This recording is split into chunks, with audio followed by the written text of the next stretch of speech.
नमस्कार दोस्तों, study material में मैं आशुतोष आपका हार्दिक स्वागत करता हूं। I hope you all are doing well. आज है 27 सितंबर और आज के जितने भी इंपॉर्टेंट करंट अफेयर हैं उनको मैं डिस्कस करूंगा और लास्ट में डिस्कस करूंगा देश और उनकी राजधानी और उनकी क्या मुद्रा चलती है। और लास्ट में डिस्कस करूंगा होमवर्क का क्वेश्चन जो आप लोगों को कमेंट बॉक्स में उसका आंसर बताना है। काफ़ी लोग बताते भी हैं, तो कोशिश ये कीजिए कि जितने भी लोग इस वीडियो को देखते हैं सब के सब आंसर देने की कोशिश करें। तो चलिए शुरू करते हैं आज के करंट अफेयर की पहले क्वेश्चन को हम डिस्कस करते हैं।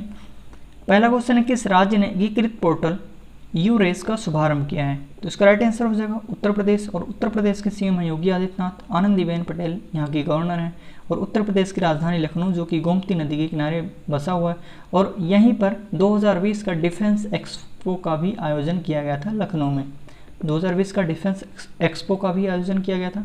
और उत्तर प्रदेश के जो कुशीनगर है वहाँ पर एयरपोर्ट बन रहा है, उसको इंटरनेशनल एयरपोर्ट का दर्जा दे दिया गया है। और उत्तर प्रदेश के अयोध्या में जो कि भगवान श्री राम जन्मभूमि का उद्घाटन किया गया है अभी हाल फिलहाल, वहाँ पर श्री रामचंद्र एयरपोर्ट का भी जो है शिलान्यास हो गया है और वो 2021 में उसको पूरा करने का टारगेट रखा गया है। और उत्तर प्रदेश के गोरखपुर में जीआई टैग मिला हुआ भी हाल ही में टेराकोटा को। और उत्तर प्रदेश में इकलौता नेशनल पार्क है दुधवा नेशनल पार्क। इतनी सारी चीज़ें आप उत्तर प्रदेश के बारे में लर्न रखिएगा। और उत्तर प्रदेश की सरकार ने जैविक खाद्य प्रसंस्करण इकाई का उद्घाटन किया है। अच्छा, यूरेस की अगर मैं बात करूँ तो न्यू एजुकेशनल पॉलिसी 2020 जो आई है उसके साथ यहाँ पर यानी कि राष्ट्रीय शिक्षा नीति के कार्यान्वयन के साथ इस तरह की एकीकृत पोर्टल लॉन्च करने वाला पहला राज्य बन गया है यानी कि इंडिया का। कौन? उत्तर प्रदेश। हरियाणा की अगर मैं बात करूँ तो हरियाणा सरकार ने अभी हाल ही में यूजी पाठ्यक्रमों के लिए आपका मित्र चैटबॉट लॉन्च किया हुआ है। और बिहार की अगर मैं बात करूँ तो बिहार में कोसी रेल परियोजना यानी कोसी रेल ब्रिज का उद्घाटन भी हाल ही में किया गया है। और बिहार के दरभंगा में नए एम्स खुलने की यहाँ पर स्थापना की मंजूरी दे दी गई है केंद्रीय मंत्रिमंडल के द्वारा। और ये रहा उत्तर प्रदेश, आप मैप में देख सकते हैं यहाँ पर कितने इंटरनेशनल बाउंड्री शेयर करता है नेपाल के साथ, उत्तराखंड राज्य के साथ, यहाँ हरियाणा, दिल्ली, राजस्थान, मध्य प्रदेश, छत्तीसगढ़, झारखंड, बिहार, तो इतने सब स्टेटों के साथ ये बॉर्डर शेयर करता है। तो ये आप लोग ध्यान रखिएगा। नेक्स्ट क्वेश्चन की तरफ चलते हैं। विश्व पर्यावरण स्वास्थ्य दिवस किस दिन मनाया जाता है? तो इसका राइट आंसर हो जाएगा 26 सितंबर। 26 सितंबर को विश्व पर्यावरण स्वास्थ्य दिवस मनाया जाता है। और इस बार की जो विषय था, थीम थी एनवायरमेंटल हेल्थ ए की public health intervention in disease pandemic prevention. एक बार मैं फिर से रिपीट कर देता हूँ। एनवायरमेंटल हेल्थ ए की public health intervention in disease pandemic prevention, तो इस बार की थीम थी। अच्छा, 25 सितंबर को क्या मनाया जाता है? तो 25 सितंबर को मनाया जाता है यहाँ पर अंत्योदय दिवस मनाया गया 25 सितंबर को, जो कि 2014 में ये मनाया जा रहा है। पहली बार 2014 में मनाया गया था जब एनडीए की गवर्नमेंट आई थी, तब इसने घोषणा किया था कि 25 सितंबर को हम राष्ट्र में अंत्योदय दिवस मनाएंगे। और ये अंत्योदय दिवस पंडित दीनदयाल उपाध्याय हैं, इनकी जयंती के रूप में मनाया जाता है। और 25 सितंबर को ही विश्व फार्मासिस्ट दिवस भी मनाया जाता है। और विश्व फार्मासिस्ट दिवस की जो इस बार की थीम थी ट्रांसफॉर्मिंग ग्लोबल हेल्थ, इस बार का विषय था विश्व फार्मासिस्ट दिवस का। क्या था? Transforming global health. 24 सितंबर को मनाया जाता है वर्ल्ड मैरीटाइम डे। और इस बार की थीम थी वर्ल्ड मैरीटाइम डे की विषय था sustainable shipping for sustainable planet. और 19 सितंबर को मनाया जाता है अंतर्राष्ट्रीय रेड पांडा दिवस। तो आई होप कि आपको चीज़ें क्लियर हो रही होंगी। नेक्स्ट क्वेश्चन है, किससे हाल ही में सीएट ने अपना ब्रांड एम्बेसडर नियुक्त किया है? तो इसका राइट आंसर हो जाएगा आमिर खान। आमिर खान को सीएट जो टायर बनाती है उसने अपना ब्रांड एम्बेसडर नियुक्त किया है। बाकी के ऑप्शन को अगर मैं डिस्कस करूं तो सोनू सूद को भी हाल ही में एसर इंडिया ने अपना ब्रांड एम्बेसडर बनाया है। अमिताभ बच्चन को अमेजॉन ने एलेक्सा वॉइस असिस्टेंट में आवाज़ देने के लिए नियुक्त किया है। डैन ब्रावो को सोवोटॉप जो कि स्पोर्ट्स ब्रांड है उसके लिए इसने ब्रांड एम्बेसडर बनाया है। और इकलौते ऐसे क्रिकेटर हैं जो इसके ब्रांड एम्बेसडर बने किसके? सोवोटॉप के। और डैन ब्रावो T20 क्रिकेट में 500 विकेट लेने वाले पहले गेंदबाज भी बन गए हैं। नेक्स्ट, वैश्विक जोखिम रिपोर्ट 2020 में भारत को किस स्थान पर रखा गया है? तो इसका राइट आंसर हो जाएगा 89th, यानी कि 89th प्लेस पे यहाँ पर इंडिया को रखा गया है। वैश्विक जोखिम रिपोर्ट आखिर होती क्या है? तो इसमें होता है कि जैसे भूकंप वगैरह आ जाए या फ्लड आ जाए, तूफान आ जाए या कोई मतलब राष्ट्र जो है आपदा आ जाए, तो उसके लिए कितना तैयार है देश, वो देश कितना तैयार रहता है, तो उसके लिए सूची जारी की जाती है। तो इसमें जो इंडिया की रैंकिंग है वो 89th रखी गई है। फर्स्ट प्लेस पे कौन है वो भी मैं बताऊंगा, सेकंड पे कौन है वो भी बताऊंगा, और लास्ट पे कौन है वो भी बताऊंगा।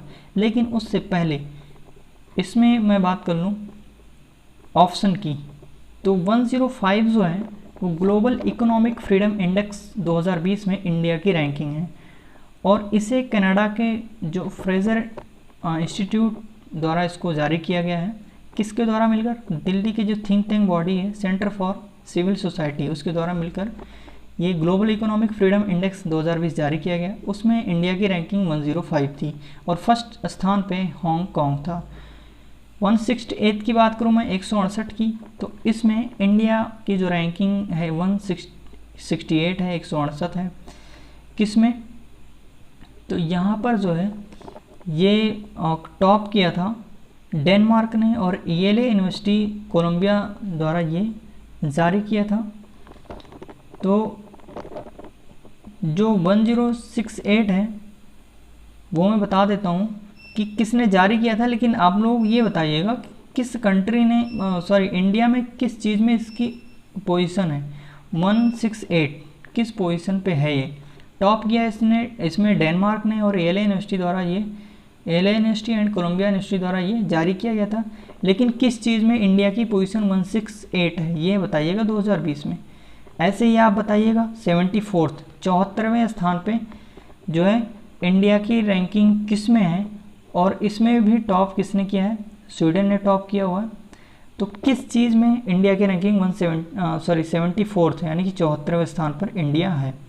तो ये आप लोग बताइएगा। मैंने बता दिया है कि टॉप किसने किया है, डेनमार्क ने, स्वीडन ने टॉप किया हुआ है, और 168 जो है इसमें टॉप किया हुआ है डेनमार्क ने, और येले यूनिवर्सिटी द्वारा और कोलंबिया यूनिवर्सिटी द्वारा ये जारी किया गया था। लेकिन किस चीज़ में इंडिया की रैंकिंग 168 है और किस चीज़ में 74th है इंडिया की रैंकिंग, ये आप लोग बताइएगा ज़रूर। नेक्स्ट मैंने बात की थी कि इसी में किसमें वैश्विक जोखिम रिपोर्ट 2020 में फर्स्ट स्थान पे था वनुआटू कंट्री है वो, और सेकंड है टोंगा। तो इसकी कैपिटल करेंसी क्या है ये आप लोग जरूर देखिएगा, गूगल में जाके मैप में भी देखिएगा कहाँ पर ये पड़ता है। टोंगा और वनुआटू ये फर्स्ट स्थान पे था, टोंगा ये सेकंड स्थान पे था। किसमें? वैश्विक जोखिम रिपोर्ट में। 89 प्लेस थी भारत की, और 181 पे था कतर, सबसे लास्ट में यही था। 181 कंट्री में ये जो है देखा गया था।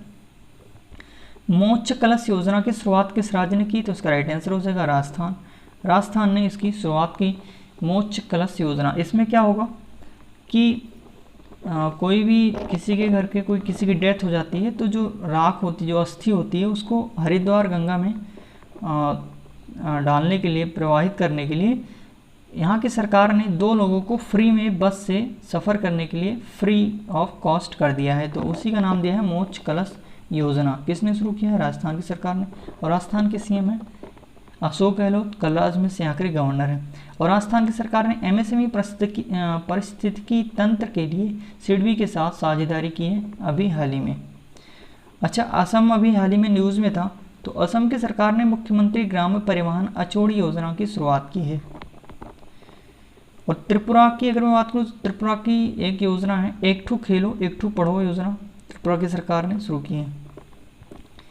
नेक्स्ट, कौन सा देश पेरिस जलवायु समझौते पर हस्ताक्षर करने की 5वीं वर्षगांठ के अवसर पर 12 दिसंबर को संयुक्त राष्ट्र के साथ, किसके साथ? संयुक्त राष्ट्र के साथ, और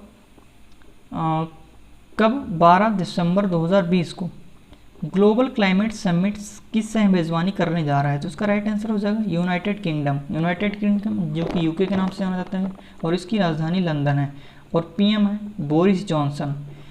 तो किसके साथ? संयुक्त राष्ट्र के साथ मिलकर ये जो पेरिस जलवायु समझौता है उसके लिए यहाँ पर ये सह मेज़बानी करने जा रहा है। कौन? United kingdom.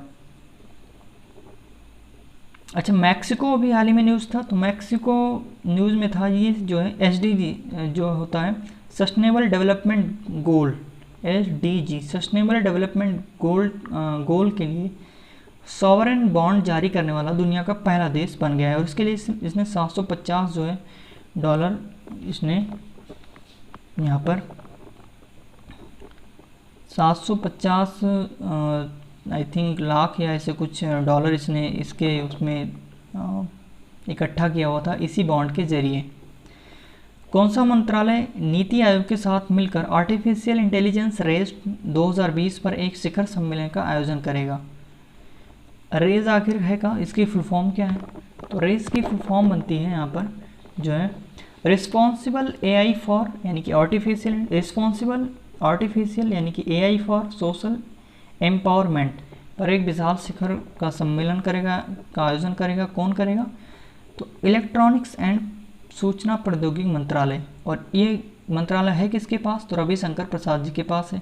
और इसकी जो है किसके साथ मिलकर? नीति आयोग। और नीति आयोग के CEO कौन है? अमिताभ कांत। और इसका हेडक्वार्टर कहाँ पड़ता है नीति आयोग का? तो न्यू दिल्ली में। किसके साथ मिलकर? इलेक्ट्रॉनिक्स एंड सूचना प्रौद्योगिकी मंत्रालय के साथ। रेज जो कि फुल फॉर्म मैंने बता दिया, responsible AI for social empowerment के साथ मिलकर शिखर सम्मेलन का आयोजन करेगा। नेक्स्ट है ऊर्जा दक्षता सेवा लिमिटेड ने किसे अपना प्रबंध निदेशक नियुक्त किया है? तो इसका राइट आंसर हो जाएगा रजत सूद इसका राइट आंसर हो जाएगा। और इसका हेडक्वार्टर कहाँ पड़ता है ऊर्जा दक्षता सेवा लिमिटेड का? न्यू दिल्ली। और इसके अध्यक्ष कौन है? ये MD नियुक्त हुए हैं रजत सूद। और अध्यक्ष कौन है? तो राजीव शर्मा। AK दीक्षित की अगर मैं बात करूँ तो RBI ने पंजाब और महाराष्ट्र कोऑपरेटिव बैंक यानी कि PMC का प्रशासक नियुक्त किया है। किसको? AK दीक्षित को। Anil Dhasmana NTRO National Technical Research Organisation के प्रमुख ये बनाए गए हैं अनिल धस्माना जी। राजेश खुल्लर विश्व बैंक में कार्यकारी निदेशक नियुक्त किए गए हैं। Next, international film festival of India के 51 यानी कि 51 संस्करण को कब तक के लिए स्थगित कर दिया गया है?